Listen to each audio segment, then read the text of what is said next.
Welcome to the Parenting with Impact podcast with your hosts Elaine, Taylor-Klaus, and Diane, Dempster, co-creators of ImpactParents.com, an online community, award-winning blog, and service organization helping parents all over the world to raise complex kids become capable, independent adults. Elaine and Diane are certified coaches with personal experience raising children with challenges such as ADHD, anxiety, and more, and extensive experience in guiding parents to raise their complex kids with confidence and calm. On the podcast, Elaine and Diane interview experts, bringing you cutting-edge information about your child's challenges, teach you real-life strategies to create lasting change, and demonstrate how coaching can guide you to parent your complex kids, one conversation at a time. For the essentials of Elaine and Diane's coach approach to parenting, download a free tip sheet at impactparents.com/podcast. Welcome back, everybody, to another conversation in the Parenting with Impact podcast. We're thrilled to have you and to welcome our guest, Dr. Liz Matheis, who is a licensed clinical psychologist and school psychologist. And Liz, thank you for being here. Your bio and all that information is in the show notes, so we get to dive right into a fabulous, stimulating conversation. You ready? I am more than ready. Awesome. So let's get started. Tell us a little bit about what you do with families of what we like to call complex kids. We were just talking about that, and how you came to be doing this work. So how I came to be doing this work is I am trained as a clinical psychologist. And right after I graduated, I took a job with Children's Specialized Hospital where I was in their neurorehabilitation program. And that's for children and adolescents who had suffered brain injuries. And we were there to help rehabilitate them so they can return to school. And while we were there, we would have what is called a child study team meeting. And this team of people came in. And I remember saying to my colleagues, who are these people?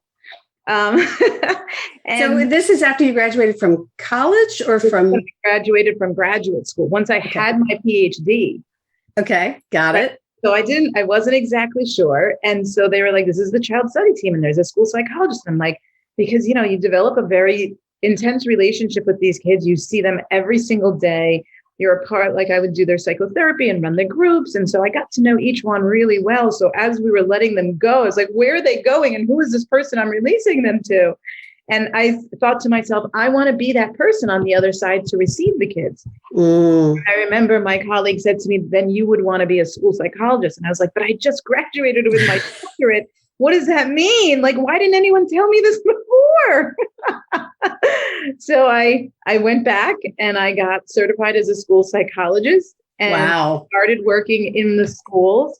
I worked in the public schools and the private schools because I wanted to be on that receiving end to really help kids in school because, I thought I didn't have children at the time, but I thought these are my babies and you're taking them. And I don't know if you're going to take care of them as well as we are here.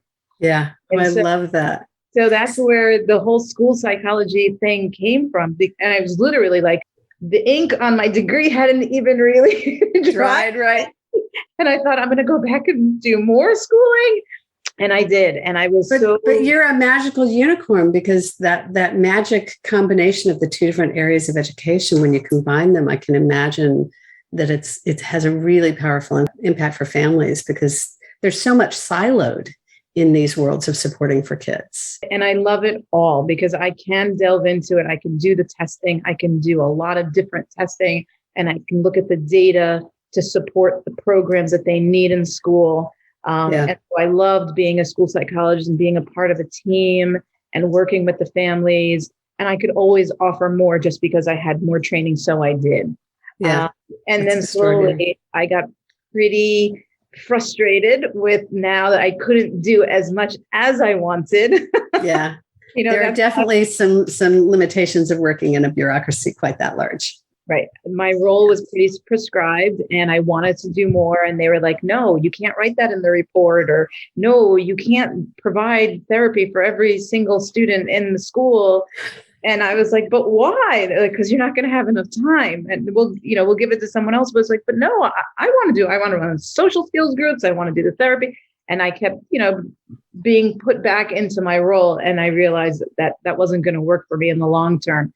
So I always had some private practice on the side. And then very slowly it got to be very a lot. And I wasn't even really marketing or doing anything.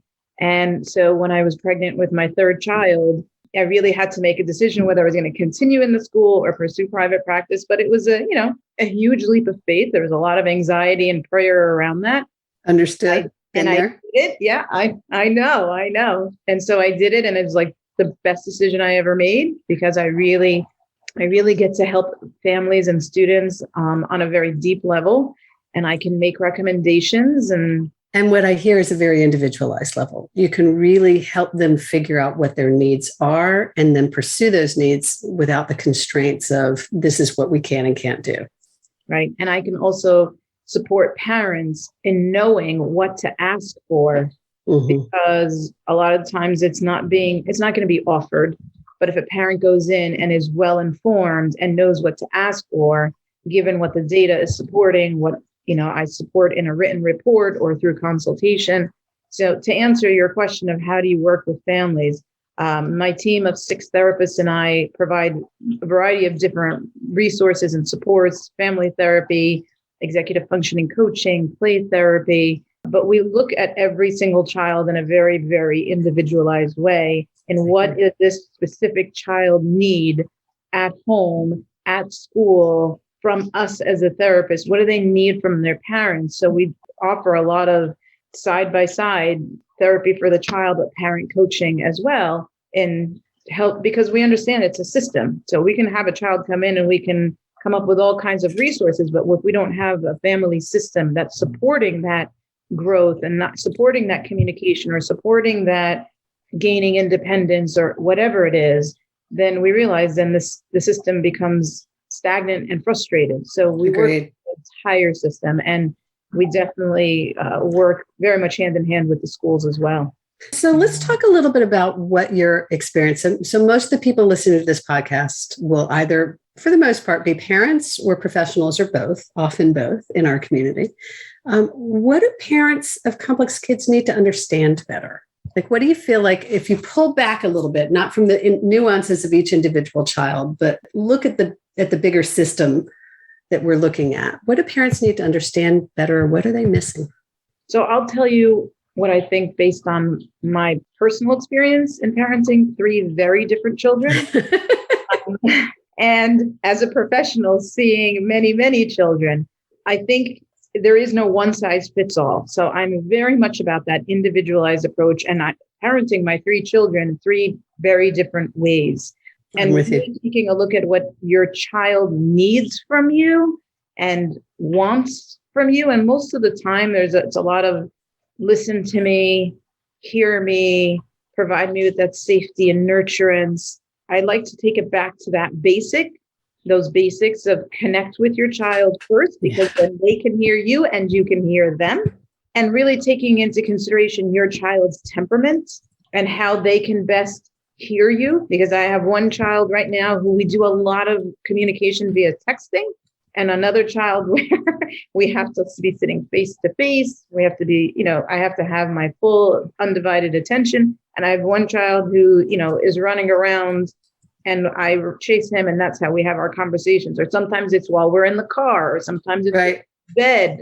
So it's really looking at what your child needs from you and not going by a one size fits all approach. Well, and what I'm hearing and what you're saying is even before what do they need from you, there's this step before it, which is understand how your child communicates best, right? Yeah. Like, do I need to be face to face? Do I need to write? Do I need to move?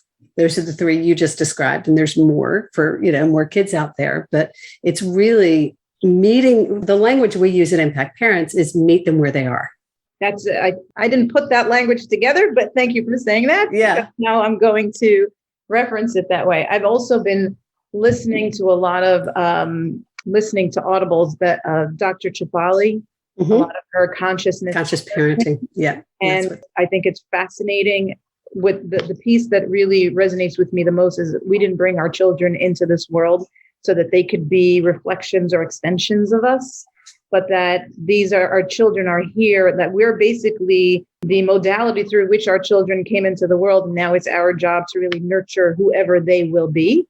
Yeah. And so really being aware of what is driving you as a parent. Why am I feeling frustrated with this? And I'm not speaking on just a professional level. I'm very much speaking on a personal level of why is this important to me? Is it really my goal or is it my child's goal? Do I need to put my thoughts agenda? Right. I mean, that's so with you. There's so much synergy because as I'm hearing you, I'm thinking about how often I'll ask a parent, whose agenda is this? Right? Is this really your agenda? Is this theirs? And often we have parents who are so tightly holding the agenda of their kid doing school that the kid doesn't have a chance to take the reins. Yep. And our kids are overscheduled.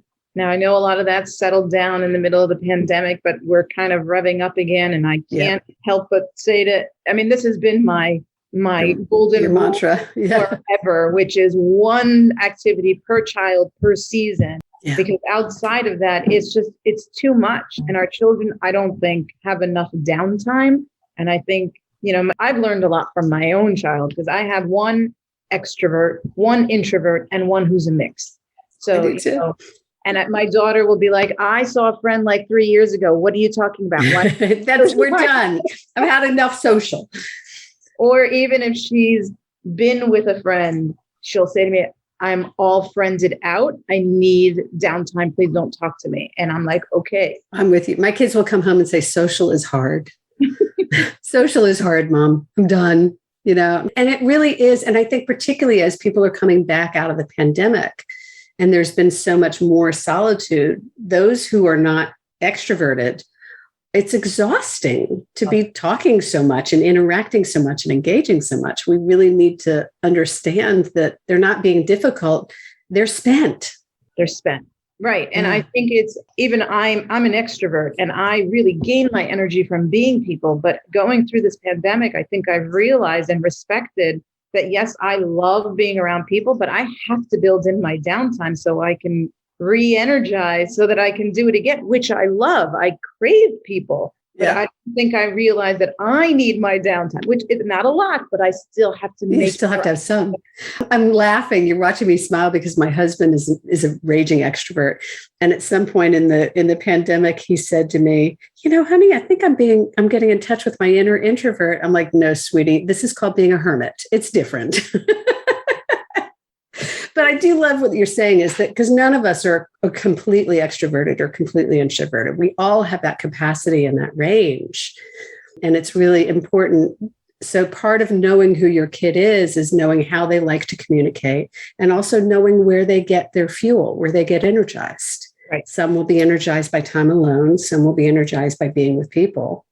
Right. And maybe that's family or maybe that's out in the world. And then you take it to the next level is, with academics. School is a very big part of our children's lives, no matter what. And really understanding your child's academic profile. What's easy?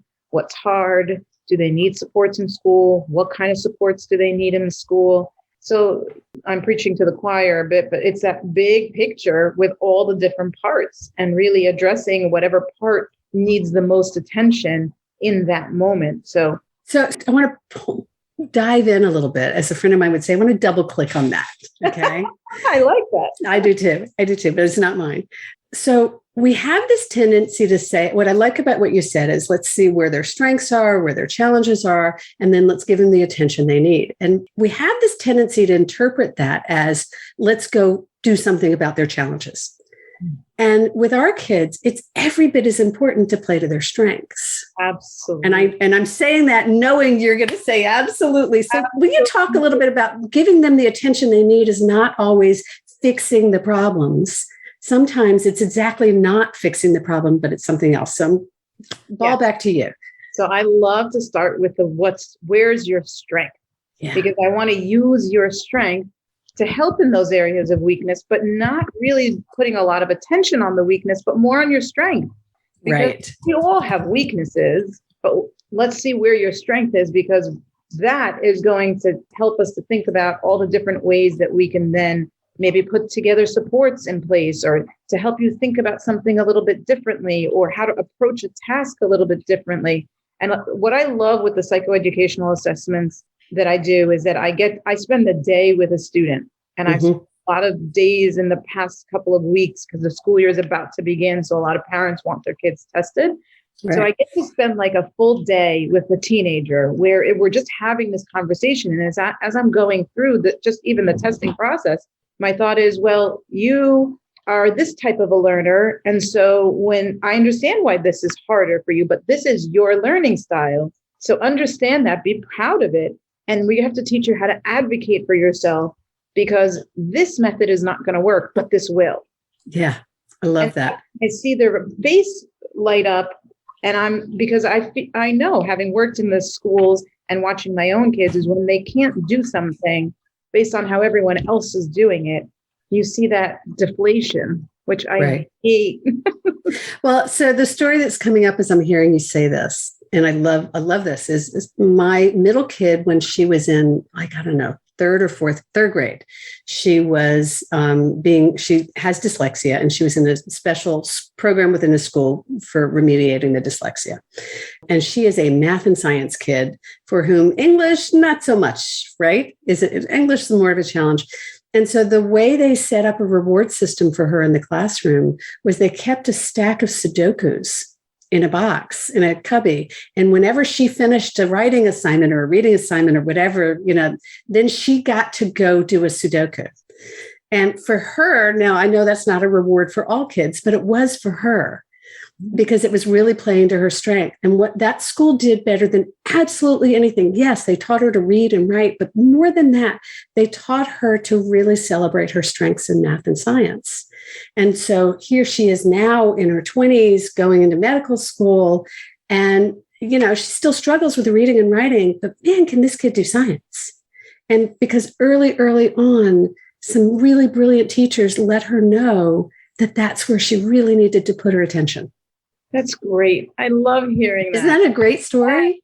Yes. Thank you for sharing it. I love that because each one of us has a very unique way of learning and in a unique way of processing social information and emotional information that comes in from our world. And it's different, and different doesn't mean it's bad. It just means it's different. Understand it so that you can understand that, listen, if I'm in a social situation for 2 or 3 hours, I got to peace out. I'm done. That's all I can handle. Right? I knew I loved you. Peace out is my favorite line. Right? Or like if I need to sit down and do a writing assignment, I may love that. And so I'm going to start it and finish it. But if it's not your jam, then you need to figure out, how am I going to break this down so that I can tolerate this, and then set it up next to something else that does come easier, so that I'm not feeling so discouraged or frustrated.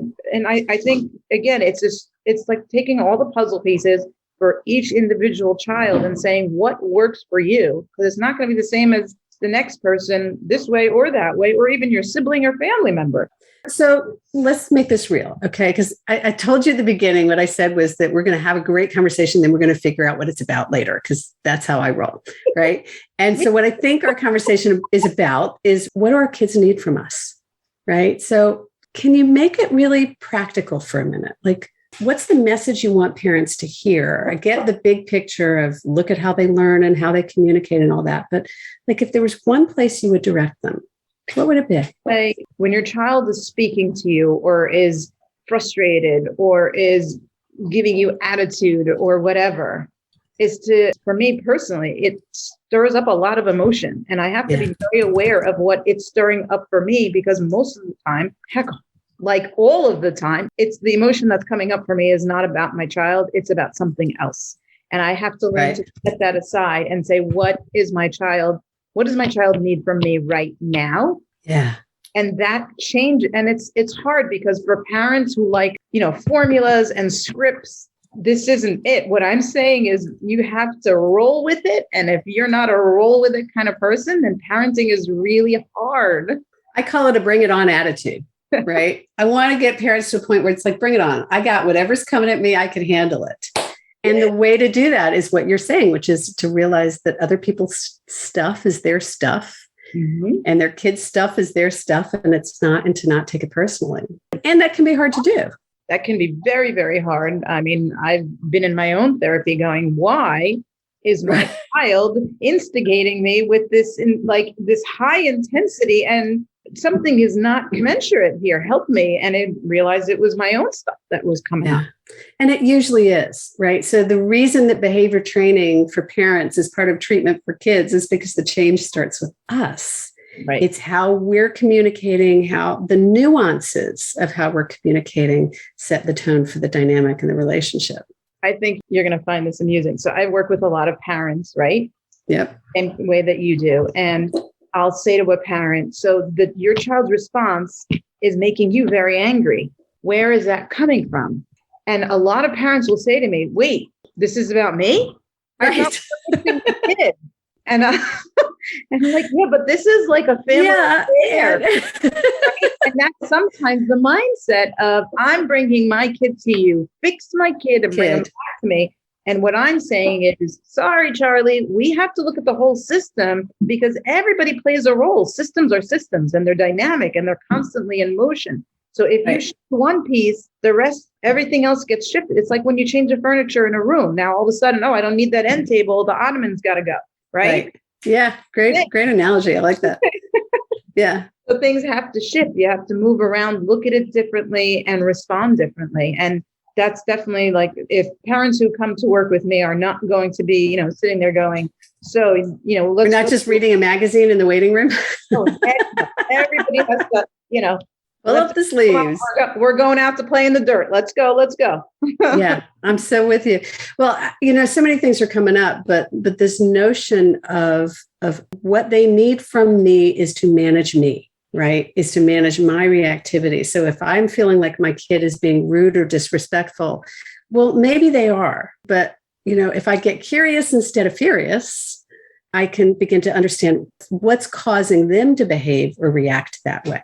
And maybe it's me, or maybe it's something that happened on the playground or on Instagram, or, who knows what's causing it, but something's causing that behavior. Absolutely. And I can, again, tell you on a very personal level, a couple of weeks ago, one of my children, I didn't know this, had a very tough conversation or an interaction with a friend, and then just came at me. And I was like, what's going on? Yeah.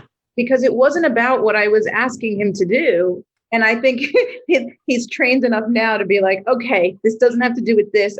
This is what happened. I was like, okay, shift focus and let's deal with that. Right. I remember the same kid I was telling you about earlier in third grade, fast forward to eighth grade, is having this fit, screaming through the house, screaming at the top of her lungs. I don't know why I'm so upset. I just am. Slamming doors. And of course, it was hard not to laugh. But she by that point had that awareness that she was upset and it really wasn't about anything right in front of her. And what a life skill to be able to teach your kids that, sometimes when we're upset about something, it's not what we think we're upset about. No, not at all. And this idea that I think I experienced on a very personal level and see a lot of parents is that when we're dysregulated, you have a child who is easily dysregulated. That dysregulates your child even more. And you have two dysregulated people, which isn't going to work. There's no problem solving there. And we're done. You might as well just phone it in and we're done for the day. Yeah. So it's like, I know for myself, I had to learn how to ground myself so that I could help my daughter to ground herself. Exactly. That was a huge realization for me that I say to a lot of parents, is like, okay, if you're getting dysregulated, meaning you're starting to feel out of control or anxious or unusually angry, you need to figure out why. Deal with that. Right. But you have to calm yourself down in the moment so that you can ground your child, which I can tell you from a personal level is incredibly exhausting. It is. And if you at least know that's the place to start, that's so huge. Yes. It's so huge to recognize that if we try to somebody asked me in an interview this morning, how do you help a kid calm down when they're in the middle of a problem? And it's like, you don't. You do not try to problem solve in that moment when they're upset. Problem solving happens outside of the upset. It can't happen in the middle of it. I just had that conversation with a parent, is when we're in meltdown mode, we're in primal mode. And it's basically, we have to figure out, are we going to attack the predator, even though there is no predator? Right. But all the problem solving and the processing happens when you're calmer. Then we can activate the higher levels of the brain that are responsible for reason. But there's no reason when we're, clawing. When the saber-toothed tiger is at the door, right? You have to wait till you're sitting around the campfire. Yeah. Totally with you. Yeah. So Liz, how can people find out? Because I know this is fascinating. You and I could probably talk for a couple of days, I'm guessing. Easily. But how can people find out more about you? They can go to our website, which is psychedconsult.com. psychedconsult.com, and it'll be in the show notes, so y'all can find her there. And there's a fabulous team behind you, which is always a wonderful thing to have. Oh, it's so great. It's so great how that came to be. So we have a few more minutes. Is there anything else you want to share with our listeners, something you want to make sure they take away from today, or that you hope parents will take away from today? So I do want to share my most favorite quote that I say to a lot of people. Well, I was going to ask you that, but is there anything else first? And if not, your quote can be your takeaway. That's fine. Okay. I think really look at your child in the moment and don't make assumptions. If you don't know the answer, ask the question. And I say that all the time. Our children are our best source of information. Just ask them, because they will tell you if you ask them. Also, if they tell you they don't know, it may actually be because they don't know. It's absolutely right. That's when I say, then offer two choices. Right. If they grasp onto something and it's not the actual reason, that's okay, because now we can assign meaning to how I feel, and that gives words at least for the next time. Right. Yeah, because it's a series of conversations. There's no single conversation. It's ongoing. Oh, ongoing and ongoing. And ongoing. Okay, now you have a favorite quote or motto. What is it? Because when I asked her this, she was like, she knew immediately. So I knew it. Fake it till you make it. Even if you don't feel like you know what you're doing. And I mean, let's be honest with parenting, which manual did you get? Because I didn't get one. And that manual, I feel like it has to be edited and revised and upgraded like 1,000 times. Parenting is a really, really hard job because it's your stuff and their stuff, and then just like everyday stuff. So, you sometimes have to go through the motions and say the phrases, even though you don't 100% feel it, but over time you will. Yeah. And it becomes a part of your repertoire. And it's amazing how adaptable we are as humans and how resilient kids can be, right? If we give them the opportunity to be, it really is extraordinary. Giving them the space to be vulnerable and to problem solve and then stand up again, figure it out, and knowing they can come back to a safe place where there's not going to be any judgment or criticism or belittling, I think is huge. Yeah, I couldn't agree with you more. Let's close on that. So it's a great way to end the conversation.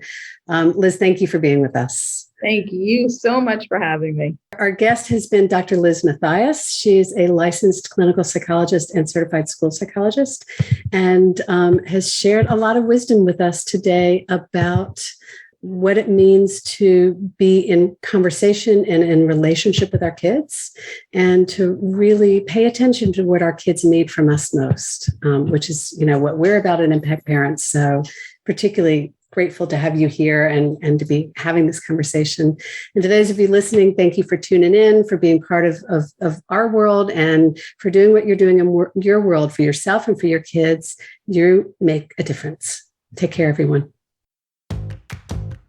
You've been listening to the Parenting with Impact podcast with Elaine and Diane. For more information on the Impact Parents community or to join Sanity School for Parents, please visit impactparents.com. If you like what you've heard, please share this podcast with friends who need similar guidance, and subscribe wherever you listen to podcasts.